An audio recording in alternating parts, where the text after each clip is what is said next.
കൊച്ചി മാലിന്യത്തിൽ നിന്ന് ഇതാ പ്രോട്ടീൻ ഉണ്ടാക്കിയെടുക്കുന്നുണ്ടോ? ഇതെന്റെ കയ്യിൽ നിന്ന് ചാടി പോവുകയാണ്. ഒരുവിധമുള്ള കൊച്ചിയിലുള്ള സകലമായ എല്ലാ വേസ്റ്റും ഇതിലുണ്ട്. ഇതിനെ ഗ്രൈൻഡ് ചെയ്ത് പൾപ്പാക്കി നമ്മൾ എന്ത് ചെയ്യും, സ്റ്റോറേജ് ടാങ്കിലേക്ക് വിടാണ്. 8 to 10 ദിവസത്തിന്റെ ഉള്ളിൽ ആ ചെറിയ പുഴുക്കൾ വലിയ പുഴുക്കളായി ഹാർവെസ്റ്റ് ചെയ്യാനുള്ള രൂപത്തിലായിട്ടുണ്ടാവും. ഫെർട്ടിലൈസർ നമ്മൾ പാക്ക് ചെയ്തിട്ട് കർഷകരിലേക്കും അതേപോലെ തന്നെ ആ ക്വാണ്ടിറ്റി അതിന്റെ ന്യൂട്രീഷൻ കാര്യങ്ങളൊക്കെ മെയിൻറ്റെയിൻ ചെയ്തിട്ട് അതിലേക്ക് നമ്മൾ പമ്പ് ചെയ്ത് കൊടുക്കും. നമ്മളിപ്പോൾ കണ്ട കൊച്ചിയിലെ മാലിന്യമാണ് നമ്മൾ കൈകൊണ്ട് കോരിയെടുത്ത് അങ്ങനെ ദുബായിലേക്ക് അയച്ചുകൊണ്ടിരിക്കുന്നത്. F0 എന്ന് വന്നിരിക്കുന്നത് കൊച്ചി ബ്രഹ്മപുരം പ്ലാന്റിലാണ് കേട്ടോ. നിങ്ങൾ എന്റെ പുറകെ കാണുന്നുണ്ട്. ബ്രഹ്മപുരം എന്ന് പറഞ്ഞാൽ തന്നെ നമുക്കറിയാം വേസ്റ്റ് കുന്നുകൂടി കിടക്കുന്ന സ്ഥലമല്ലേ. എന്നാൽ ഈ ഒരു വേസ്റ്റിൽ നിന്ന് സ്വർണം വിളയിച്ചുകൊണ്ടിരിക്കുകയാണ് ഇവിടെ ഒരു കമ്പനി, ഫാബ്കോ എന്ന് പറയുന്ന കമ്പനി. ഇവിടെ ചെയ്യുന്ന എന്താ പറഞ്ഞു കഴിഞ്ഞാല് ഈ വരുന്ന വേസ്റ്റ് ഉണ്ടല്ലോ, കൊച്ചിയിലെ വേസ്റ്റ് നമുക്ക് എല്ലാവർക്കും അറിയാലോ. കൊച്ചിയിൽ നിന്ന് വന്നുകൊണ്ടിരിക്കുന്ന വേസ്റ്റിനെ പ്രോസസ്സ് ചെയ്തിട്ട് വിദേശ രാജ്യങ്ങളിലേക്ക്, ദുബായ് പോലത്തെ രാജ്യങ്ങളിലേക്ക് ഇവിടുന്ന് അയച്ചുകൊണ്ടിരിക്കുകയാണ്. ഇതിന്റെ വിശേഷങ്ങളൊക്കെ നമ്മൾ അറിയാൻ പോവാണ്. എങ്ങനെയാണ് ഇതിന്റെ പ്രോസസ്സും കാര്യങ്ങളൊക്കെ നടക്കുന്നത് ഒക്കെ നമുക്ക് അറിയണ്ടേ.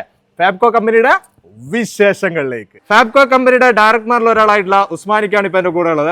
ഉസ്മാനിക്ക് ഈ ഒരു മേഖലയിലേക്ക് വന്നിട്ട് ഇപ്പൊ എത്ര കാലമായിട്ടുണ്ട്? 2017 നമ്മൾ ഈ സംരംഭം തുടങ്ങുന്നത്. പാലക്കാട് കുമ്പിടി എന്ന് പറഞ്ഞ സ്ഥലത്ത് നമ്മളൊരു 140 കിലോ നിന്ന് തുടങ്ങിയതാണ്. അങ്ങനെ അവിടെ ഒരു 10 ടണ്ണ് കപ്പാസിറ്റിയിലെ പ്ലാന്റ് ഓടിക്കൊണ്ടിരിക്കുന്ന സമയത്താണ് നമ്മൾ കൊച്ചിയിലെ ഈ ഓപ്പർച്യൂണിറ്റി അറിയുന്നത്. 2023 കൊച്ചിയിൽ നമുക്കൊരു പ്ലാന്റ് തുടങ്ങാനുള്ള അവസരം കിട്ടി. നമ്മളത് ഇവിടെ വലിയ വിജയകരമായിട്ട് തന്നെ നമുക്കത് വിജയിപ്പിക്കാൻ കഴിഞ്ഞു. അങ്ങനെ ഇവിടെ ഇപ്പോൾ നമ്മൾ പ്രതിദിനം 50 ടണ്ണ് മാലിന്യം പ്രതിദിനം നമ്മൾ സംസ്കരിക്കുന്നുണ്ട്. അതിൽ നിന്ന് നമ്മൾ പ്രോട്ടീനും അതേപോലെ തന്നെ ഫെർട്ടിലൈസറും ഓയിലൊക്കെ ആയിട്ട് പ്രൊഡക്ട്സുകൾ, ഫെർട്ടിലൈസർ കാർഷിക മേഖലയിലേക്കും അതേപോലെ തന്നെ പ്രോട്ടീൻ ഫീഡ് ഇൻഡസ്ട്രിക്ക് ആയിട്ട് നമ്മൾ സപ്ലൈ ചെയ്യുന്നുണ്ട്. ഇനി എനിക്ക് കാണേണ്ടതും അറിയേണ്ടതും ഇവിടെ എങ്ങനെയാണ് ഇതിന്റെ ഒരു പ്രോസസ്സ് നടക്കുന്നതാണ്. നമുക്ക് അതിലേക്ക് കടക്കാം. തീർച്ചയായിട്ടും നിങ്ങൾ ഈ കാണുന്നത് പോലെ ഈ വേസ്റ്റ് വണ്ടികൾ വന്ന് ഡംപ് ചെയ്ത് അതിൽ പച്ചക്കറി, food waste, market waste, hotel waste, അങ്ങനെ ഒരുവിധമുള്ള കൊച്ചിയിലുള്ള സകലമായ എല്ലാ വേസ്റ്റും ഇതിലുണ്ട്. പ്ലാസ്റ്റിക്കും എല്ലാവിധ കച്ചറിയുണ്ട്. അതിനുശേഷം സെഗ്രിഗേറ്റ് ചെയ്തതിന് ശേഷം ഫുഡ് വേസ്റ്റിൽ നിന്ന് പ്ലാസ്റ്റിക്, അൺവാണ്ടഡ് ആയിട്ടുള്ള കണ്ടന്റ്, അയൺ, ഇരുമ്പ്, പ്ലേറ്റ്, ഹോട്ടലിൽ നിന്ന് വരുന്ന സ്പൂണുകൾ, ഇങ്ങനെയുള്ള മിഷനറീസിനെ ഡിസ്റ്റർബ് ചെയ്യുന്ന ഒരുപാട്, അതൊക്കെ സെപ്പറേറ്റ് ചെയ്തതിന് ശേഷം ഇതിനെ ഗ്രൈൻഡ് ചെയ്ത് പൾപ്പാക്കി നമ്മൾ എന്ത് ചെയ്യും, സ്റ്റോറേജ് ടാങ്കിലേക്ക് വിടാണ്. ഇവിടെ നമ്മൾ ഈ ഗ്രൈൻഡ് ചെയ്തിട്ടുള്ള വേസ്റ്റ് ഇൻപുട്ട് ടാങ്കിലേക്ക് പോയി അവിടെ നമ്മൾ മൈക്രോബ്സ് ഒക്കെ യൂസ് ചെയ്ത് ഫെർമെന്റ് ചെയ്ത് എൻറിച്ച് ചെയ്തതിന് ശേഷം നമ്മൾ ടാങ്കിൽ കളക്ട് ചെയ്തിട്ടാണ് നമ്മുടെ റെയറിംഗ് പ്ലാന്റിലേക്ക് കൊണ്ടുവന്നത്. റെയറിംഗ് പ്ലാന്റിൽ നിന്ന് നമ്മൾ നിശ്ചയിച്ചുള്ള ഓരോ ട്രേകൾക്കും സ്പെസിഫൈഡ് ആയിട്ടുള്ള ക്വാണ്ടിറ്റി ഉണ്ട്.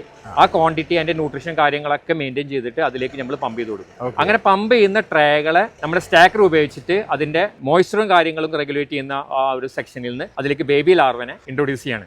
അങ്ങനെ ഇൻട്രൊഡ്യൂസ് ചെയ്തിട്ടുള്ള ട്രേകളെ നമ്മൾ സ്റ്റാക്കർ ഉപയോഗിച്ചിട്ട് ഈ പ്ലേസിംഗ് റെയറിംഗ് പ്ലാന്റിലേക്ക് നമ്മൾ കൊന്ന് ഓരോ ലെയറായിട്ട്, നമുക്കിവിടെ 10 ലൈനാണുള്ളത്. ആ 10 ലൈനിൽ ഓരോ ദിവസവും ഓരോ ലൈനിലെ നമ്മൾ സ്റ്റാക്ക് ചെയ്ത് വെക്കുകയാണ് ചെയ്യുന്നത്. അങ്ങനെ സ്റ്റാക്ക് ചെയ്ത് വെച്ചതിന് ശേഷം നമ്മളൊരു 8 to 10 ദിവസത്തിന്റെ ഉള്ളിൽ ഇതിൽ കംപ്ലീറ്റ് നമ്മൾ ഡെപ്പോസിറ്റ് ചെയ്തിട്ടുള്ള വേസ്റ്റ് കംപ്ലീറ്റ് കൺസ്യൂം ചെയ്ത് ആ ചെറിയ പുഴുക്കൾ വലിയ പുഴുക്കളായി ഹാർവെസ്റ്റ് ചെയ്യാനുള്ള രൂപത്തിലായിട്ടുണ്ടാവും. അങ്ങനെ 8 to 10 ദിവസം കഴിഞ്ഞതിന് ശേഷം ഹാർവെസ്റ്റ് ചെയ്യാൻ റെഡി ആയിട്ടുള്ള ലാർവകൾ നമ്മൾ ഹാർവെസ്റ്റ് ചെയ്ത് സെപ്പറേറ്റ് ചെയ്ത് കമ്പോസ്റ്റ് യൂണിറ്റിലേക്കും ലാർവകളെ പ്രോട്ടീൻ പ്രൊഡ്യൂസ് ചെയ്യുന്ന പ്രോട്ടീൻ യൂണിറ്റിലേക്കും കൊണ്ടുപോയിട്ട് പ്രോസസ്സ് ചെയ്തിട്ട് പ്രോട്ടീൻ ആക്കിയിട്ട് ഫീഡ് ഇൻഡസ്ട്രിക്ക് സപ്ലൈ ആണ് ചെയ്യുന്നത്. ഫെർട്ടിലൈസർ നമ്മൾ പാക്ക് ചെയ്തിട്ട് കർഷകരിലേക്കും അതേപോലെ തന്നെ വലിയ ഓർഡറുകൾ വരുമ്പോൾ ദുബായിലേക്ക് എക്സ്പോർട്ട് ചെയ്യാനുള്ള ഇതിലേക്കും കൺവേർട്ട് ചെയ്യാൻ ചെയ്യും. ദുബായിലൊക്കെ അതാണ് നമ്മൾ ആദ്യം പറഞ്ഞ ഒരു കാര്യം. അതെ, ബ്രഹ്മപുരത്തെ മാലിന്യം നമ്മൾ ദുബായിലേക്ക് എത്തിച്ചു. ഒരു പ്രോഡക്റ്റ് ഉണ്ടാക്കുക എന്നല്ല, അതിലുപരിയായിട്ട് കേരളത്തിലെ ഏറ്റവും വലിയൊരു പ്രശ്നക്കാരനായിട്ടുണ്ടായിരുന്ന വേസ്റ്റിനെ നിങ്ങൾ ഇല്ലാതാക്കിയത്. അതെ. ഇവിടെ നിങ്ങൾ ഈ ചെയ്തുകൊണ്ടിരിക്കുന്ന ഈ ഒരു പ്രോഡക്റ്റ് ഒക്കെ നമ്മളെ പബ്ലിക്കിലേക്ക് നിങ്ങൾ ഇവിടുന്ന് കൊടുത്തുകൊണ്ടിരിക്കുന്നുണ്ടോ? നമ്മളിവിടെ പ്രൊഡ്യൂസ് ചെയ്യുന്ന ഫെർട്ടിലൈസർ അതേപോലെ തന്നെ ഫ്രഷ് ലാർവ, ഡ്രൈഡ് ലാർവ, ഇതില് ഫ്രഷ് ലാർവ കോഴികൾക്ക് അതുപോലെ മത്സ്യത്തിന്റെ ഒക്കെ തീറ്റയായിട്ട് ഉപയോഗിക്കാൻ വേണ്ടി പല കർഷകർ നമ്മൾ സമീപിക്കാറുണ്ട്, തമിഴ്നാട്ടിലേക്കൊക്കെ കൊണ്ടുപോകാറുണ്ട്. അപ്പൊ ആർക്കെങ്കിലും ആവശ്യം ഉണ്ടെന്നുണ്ടെങ്കിൽ നമ്മളെ ബന്ധപ്പെട്ടാൽ മതി. ഫ്രഷ് ലാർവ നമ്മൾ സേഫ് ആയിട്ട് അവരുടെ ഡെസ്റ്റിനേഷനിലേക്ക് എത്തിച്ചു കൊടുക്കാൻ നമുക്ക് കഴിയുന്നുണ്ട്. അതേപോലെ തന്നെ കമ്പോസ്റ്റ് ആവശ്യമുള്ളവർക്ക് തെങ്ങിന് ഏറ്റവും നല്ല വളമാണത്. കാരണം NPK സാധാരണയായിട്ട് കോഴിയിൽ അതുപോലെ തന്നെ ആട്ടും കാഷ്ടത്തിൽ ചാണകത്തിലൊക്കെ ഉണ്ടാകുന്നത് 0.508 to 0.8 ആണെന്നുണ്ടെങ്കിൽ നമ്മളതിൽ 2.7 ആണ്. അത്രയും NPK ഹൈ ഇതുണ്ട്. പിന്നെ മൈക്രോ ന്യൂട്രിയൻസ് പറഞ്ഞാൽ ഭയങ്കര റിച്ച് ആണ്. അപ്പൊ ഇത് പിന്നെ ആവശ്യമുള്ളവർ നമ്മളെ ബന്ധപ്പെടുകയാണെന്നുണ്ടെങ്കിൽ നമുക്ക് ഫെർട്ടിലൈസർ ബൾക്കായിട്ടും റീറ്റെയിൽ ആയിട്ട് നമ്മൾ തിരൂർക്ക് വിടുന്നുണ്ട്, അതേപോലെ തമിഴ്നാട്ടിലേക്ക് വിടുന്നുണ്ട്. അതേപോലെ തന്നെ ഇപ്പോൾ റീസെന്റ് നമ്മൾ സ്ഥിരമായിട്ട് മേടിക്കുന്ന ഒരു നെൽ കർഷകരുണ്ട്. അവരിപ്പോ നല്ല റിസൾട്ടാണ് പറയുന്നത്. അവർക്ക് കൊണ്ടുപോയിട്ട് വീണ്ടും വാങ്ങിക്കുന്നു. അതെ, ഇപ്പൊ 2ാമത്തെ വർഷമാണ് ഇപ്പോൾ നമ്മൾ ഇന്ന് കൊണ്ടുവന്നത്. ഫാബ്കോ കമ്പനിയുടെ ഡയറക്ടറും അതേപോലെ CEO ആയിട്ടുള്ള നിയാസ്കാണ് ഇപ്പോൾ കൂടെ ഉള്ളത്. നിയാസ്ക, ഈ ഒരു പ്രോജക്റ്റിലേക്ക് നിങ്ങൾ എത്തിയ കാര്യങ്ങൾ അതെങ്ങനെയൊക്കെയായിരുന്നു? നമ്മുടെ നാട്ടിൽ ഈ പ്ലാസ്റ്റിക്കും മറ്റുള്ള കാര്യങ്ങളൊക്കെ ചെയ്യാൻ വേണ്ടിയിട്ട് ഒരുപാട് കമ്പനികളുണ്ട്. അതെ. പക്ഷേ ഫുഡ് വേസ്റ്റ് ചെയ്യുന്ന കാര്യത്തിൽ വളരെ കുറഞ്ഞ കമ്പനികൾ മാത്രമേ ഉള്ളൂ. ഏതെങ്കിലും കമ്പനികൾ ചെയ്യുന്നുണ്ടെങ്കിൽ അതൊരു 5 ടണ്ണ് 3 ടണ്ണ് അങ്ങനെയൊക്കെ ചെയ്യുന്ന കമ്പനികളാണ്. അപ്പം ഞങ്ങൾ എന്തായാലും ഈ ഒരു മേഖലയിൽ എന്താണ് നമുക്ക് ചെയ്യാൻ പറ്റുക എന്നുള്ളത് കണ്ടപ്പോഴാണ് നമുക്ക് BSF ചെയ്യാം എന്നുള്ള ഒരു ഇത് മനസ്സിലായത്. അങ്ങനെ നമ്മൾ 1 ടണ്ണ് ചെയ്തു. പിന്നീട് നമ്മളത് ഒരു 5 ടണ്ണിലേക്ക് മാറി. പിന്നെ അത് 15 ടണ്ണ് ചെയ്യുന്ന അവസരത്തിലാണ് നമുക്ക് കൊച്ചി കോർപ്പറേഷൻ്റെ ഭാഗത്തുനിന്ന് ഒരു അവസരം കിട്ടുന്നത്. കാരണം ആ സമയത്താണ് ബ്രഹ്മപുരം തീ കത്തലൊക്കെ ഉണ്ടായത്. അപ്പോൾ പ്രശ്നമായി കിടക്കുന്ന ഒരു സമയം അല്ലേ? അപ്പോൾ എന്തെങ്കിലും ഒരു പ്രൊജക്റ്റ് അന്ന് KMCക്ക് കൊച്ചിൻ കോർപ്പറേഷൻ കൊണ്ടുവരണം എന്നുണ്ടായിരുന്നു. അപ്പോൾ അവർ നോക്കുമ്പോൾ CBG ആണ് അവർ ആദ്യം പ്രിഫർ ചെയ്തത്. പക്ഷെ അതിന് 2-2.5 വർഷം എടുക്കും. അപ്പം പിന്നെ നമ്മളോട് പറഞ്ഞു നിങ്ങൾ ഒരു ഇൻ്ററിം വർക്ക് എന്നുള്ള ലെവലിൽ നിങ്ങളൊരു 50 ടണ്ണ് ചെയ്യാൻ പറ്റുമോ എന്നുള്ളത് ചോദിച്ചു. അതിൻ്റെ അടിസ്ഥാനത്തിൽ ഞങ്ങളാണെന്നുണ്ടെങ്കിൽ അങ്ങനത്തെ ഒരു അവസരം കിട്ടാൻ വേണ്ടി കാത്തിക്കുകയാണ്. അപ്പോൾ നമ്മളത് ചെയ്യാൻ തയ്യാറായി. അപ്പോൾ 3 മാസം കൊണ്ട് ചെയ്യണം എന്നായിരുന്നു. പക്ഷേ സ്ഥലം എടുക്കുന്ന കാര്യത്തിലൊക്കെ ചെറിയ ഇതുണ്ടെങ്കിലും നമ്മൾ വിത്തിൻ ആ 3 months കൊണ്ട് തന്നെ നമ്മൾ ആ കാര്യങ്ങളെല്ലാം നല്ല രീതിയിൽ തന്നെ ആ പ്രൊജക്റ്റ് എക്സിക്യൂട്ട് ചെയ്യാൻ നമുക്ക് പറ്റി. ആ സമയത്ത് കൊച്ചിൻ കോർപ്പറേഷന് ഒരു പേടി ഉണ്ടായിരുന്നു. എന്താന്ന് പറഞ്ഞാൽ ഇത് കാരണം ഇവിടെ മൊത്തം ഈച്ചകളാവും, അങ്ങനെ പലതരത്തിലുള്ള ഒരു പട്ടാള ഈച്ച മൊത്തം കൊച്ചിയിൽ പരക്കുന്നൊക്കെ ഉണ്ടായിരുന്നു. പക്ഷേ അതുകൊണ്ട് തന്നെ അവർ 50 ടണ്ണ് എന്നുള്ളത് ആദ്യം നിങ്ങൾ 25 ടണ്ണ് ചെയ്യണം. ആ 25 ടണ്ണ് ചെയ്ത് നിങ്ങളത് ക്ലിയർ ആയിട്ട് ചെയ്യുന്നുണ്ടെങ്കിൽ മാത്രമേ നിങ്ങൾക്ക് 50 ടണ്ണ് ചെയ്യാൻ പറ്റുള്ളൂ എന്ന് പറഞ്ഞു. അങ്ങനെ അവരൊരു 4-5 മാസം അത് നോക്കി അവർക്കത് വളരെ കോൺഫിഡൻ്റ് ആയി, യാതൊരുവിധ പ്രശ്നങ്ങളും ഇല്ല എന്ന് മനസ്സിലായപ്പോൾ അവർ പറഞ്ഞു നിങ്ങൾ ഇനി 50 ടണ്ണ് ചെയ്തു. അത് ഈ സമയം വരെ നമ്മൾ ആ കൃത്യമായിട്ട് ആ 50 ടണ്ണ് ചെയ്തിട്ടുണ്ട്. യാതൊരുവിധ അപാകതകളും ഉണ്ടായിട്ടില്ല. നമുക്ക് പല ഭാഗങ്ങളിലും ദുബൈയിൽ നിന്ന് വരെ നമ്മളെ കമ്പനി കാണാൻ വേണ്ടിയിട്ട് പ്രതിനിധികൾ വന്നു, ചെന്നൈയിൽ നിന്ന് വന്നു, അതേപോലെ തന്നെ പല കോർപ്പറേഷനുകളിൽ നിന്നും വന്നു. ഇപ്പോൾ നമ്മളെ കൊച്ചിയിലത്തെ പോലെ സെൻട്രലൈസ്ഡ് യൂണിറ്റ് ആവുമ്പോൾ അതിന് 2 തരത്തിലുള്ള ആൾട്ടർനേറ്റീവ് ആണുള്ളത്. ഒന്ന് വിൻഡ്രോ കമ്പോസ്റ്റിംഗ്, ഒന്ന് CBG. വിൻഡ്രോ കമ്പോസ്റ്റിംഗ് എന്ന് പറഞ്ഞിട്ടുണ്ടെങ്കിൽ നമുക്ക് 50 ടണ്ണ് ചെയ്യണമെന്നുണ്ടെങ്കിൽ 5 ഏക്കർ സ്ഥലം വേണം. പിന്നെ അതിൽ നിന്ന് വെള്ളം മറ്റുള്ള കാര്യങ്ങളെല്ലാം പോകും. കോക്കോപീറ്റ് ആഡ് ചെയ്യണം, ടേൺ ചെയ്യണം, അതേപോലെ തന്നെ അതിൽ ഇനോക്കുലം സ്പ്രെഡ് ചെയ്യണം. അങ്ങനെ ഒരുപാട് പ്രോസസ്സുകളുണ്ട്. സോ നമുക്ക് ചെയ്യാൻ പറ്റുന്ന മാക്സിമം പ്രാക്ടിക്കലി ഒരു 5 ടണ്ണ് 10 ടണ്ണൊക്കെ മാക്സിമം ചെയ്യാൻ പറ്റുള്ളൂ. പിന്നെ നമുക്കിപ്പോൾ വരുന്ന ആൾട്ടർനേറ്റീവാണ് CBGക്ക് വലിയ ക്വാണ്ടിറ്റി കൈകാര്യം ചെയ്യാൻ പറ്റും.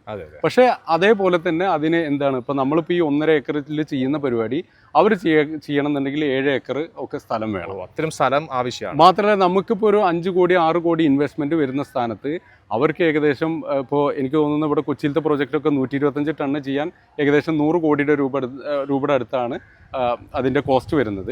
BPCL കമ്പനിയാണ് അത് ചെയ്യുന്നതെങ്കിൽ പോലും അതിൽ കോസ്റ്റ് ഇൻവോൾവ് ആണ്.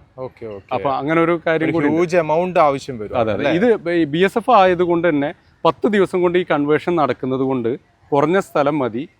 വിൻഡ്രോ കമ്പോസ്റ്റിംഗ് ആണെങ്കിൽ 60 ദിവസം വേണം. അതുകൊണ്ട് അതിന് ഒരുപാട് സ്ഥലം വേണം. അതിനൊക്കെ ബെറ്റർ ആയിട്ടുള്ള ഒരു ഓപ്ഷനാണ്. അതെ. കേരളത്തിന്റെ സാഹചര്യത്തിന് അനുയോജ്യമായിട്ടുള്ളതും സസ്റ്റൈനബിൾ ആയിട്ടുള്ള ഒരു മെത്തേഡാണ്. അതേപോലെ തന്നെ ഇങ്ങനെയുള്ള ഈ പ്രോജക്റ്റുകൾ നമുക്ക് ചെറിയ രീതിയിൽ ചെയ്യാൻ അങ്ങനെയുള്ള എന്തെങ്കിലും സാധ്യതകൾ ഇതിന്റെ പിന്നിലുണ്ടോ? തീർച്ചയായിട്ടും. ഇപ്പം നമ്മളിപ്പോൾ എന്താന്ന് പറഞ്ഞാൽ സെൻട്രലൈസ്ഡ് യൂണിറ്റ് പറ്റുന്ന കോർപ്പറേഷനും മുനിസിപ്പാലിറ്റികളും ഉണ്ടാവും. പക്ഷേ എല്ലാ മുനിസിപ്പാലിറ്റിക്കും കോർപ്പറേഷനും സ്ഥലം, പ്രത്യേകിച്ചും കേരളത്തിൽ വളരെ പരിമിതമാണ്. അപ്പം അങ്ങനത്തെ സാഹചര്യത്തിൽ ഗവൺമെന്റിന് നയം എന്താന്ന് പറഞ്ഞാൽ സോഴ്സിൽ തന്നെ ഇത് പരിഹരിക്കണം എന്നുള്ളതാണ്. അപ്പോൾ ആ തരത്തിൽ ബൾക്ക് ജനറേറ്റേഴ്സ് ആയിട്ടുള്ള ആളുകളുണ്ട്. അതായത് ഇപ്പോൾ സ്കൂൾസ് ഉണ്ട്, അതേപോലെ തന്നെ ഫ്ലാറ്റുകളുണ്ട്, പിന്നെ മോള്, അങ്ങനെ പല കാറ്റഗറി ഓഫ് ബൾക്ക് ജനറേറ്റേഴ്സ് എന്നാണ് പറയുക. അപ്പോൾ അതിൻ്റെ ഇതിൽ ഞങ്ങളൊരു വ്യക്തമായിട്ടുള്ള ഒരു റിസർച്ച് നടത്തി. അപ്പോൾ റിസർച്ച് നടത്തുമ്പോൾ ഞങ്ങളെ മാനദണ്ഡം എന്താന്ന് പറഞ്ഞാൽ ആളുകൾ പൊതുവേ ലേസിയാണ്. പിന്നെ വേസ്റ്റ് മാനേജ്മെൻറ്റിൽ എന്താന്ന് പറഞ്ഞാൽ കൂടുതൽ ആളുകൾക്ക് ഇൻവോൾവ് ചെയ്യാൻ താല്പര്യം ഉണ്ടാവില്ല. അപ്പോൾ ഒരു ലേസി ആയിട്ട് ഈ ഒരു പ്രൊജക്റ്റ് എങ്ങനെ അവർക്ക് തന്നെ കൈകാര്യം ചെയ്യാൻ പറ്റുന്ന തരത്തിലുള്ള ഒരു ഡിസൈൻ ഞങ്ങൾ ഉണ്ടാക്കി. അത് ഞങ്ങൾ ഒരു 8 മാസത്തോടു കൂടി ഞങ്ങളത് റിസർച്ച് ചെയ്തു. അത് ഞങ്ങൾ സക്സസ്ഫുൾ ആണ്. അപ്പോൾ വിത്തിൻ ഒരു 3 months നമ്മൾ ആ പ്രൊജക്റ്റ് ശുചിത്വ മിഷൻ്റെ അപ്രൂവലും കാര്യങ്ങളെല്ലാം എടുത്ത് എക്സിക്യൂട്ട് ചെയ്യാൻ പോവുകയാണ്. ഫാബ്കോ കമ്പനിയുടെ ഏറ്റവും വലിയൊരു വിജയം ഇതിൽ ഡയറക്ടേഴ്സിൻ്റെ ഒക്കെ ആ ഒരു കൂട്ടായ്മയാണ്. അതിലിപ്പോൾ ഉസ്മാൻ ഉണ്ട്, അതേപോലെ തന്നെ അബ്ദുൾ റസാഖ് ഉണ്ട്, പിന്നെ ലത്തീഫ് ഉണ്ട്, പിന്നെ വിദേശത്തുള്ള 2 പേരുണ്ട്. അവരാണ് നമുക്ക് പലതരത്തിലുള്ള ERP അങ്ങനെയുള്ള സോഫ്റ്റ്വെയറും മറ്റുള്ള കാര്യങ്ങളൊക്കെ ഹെൽപ്പ് ചെയ്യുക. അത് നിഷാദ്, റംഷാദ്, ഇത്തരം പേരാണ് ഇതിന്റെ ഡയറക്ടേഴ്സ്. നിങ്ങളും കൂടിയിട്ട് അടങ്ങിയുള്ള ഒരു ശക്തമായ ഒരു ടീം. അതെ, തീർച്ചയായിട്ടും. എല്ലാവർക്കും അവരുടേതായ കഴിവുകളും മറ്റുള്ള കാര്യങ്ങളുണ്ട്. അപ്പോൾ എല്ലാവരും അവരുടെ മേഖല കൃത്യമായിട്ട് കൈകാര്യം ചെയ്യുക എന്നുള്ളതാണ് ഇതിന്റെ ഏറ്റവും വലിയൊരു വിജയമായിട്ട് ഞങ്ങൾ കാണുന്നത്. ഇത്രയാണ് Fabco biocycle and bio protein technology private limited കമ്പനിയുടെ വിശേഷങ്ങൾ. നല്ല അടിപൊളി കാഴ്ച നമ്മൾ കണ്ടിരിക്കുന്നത് അല്ലേ?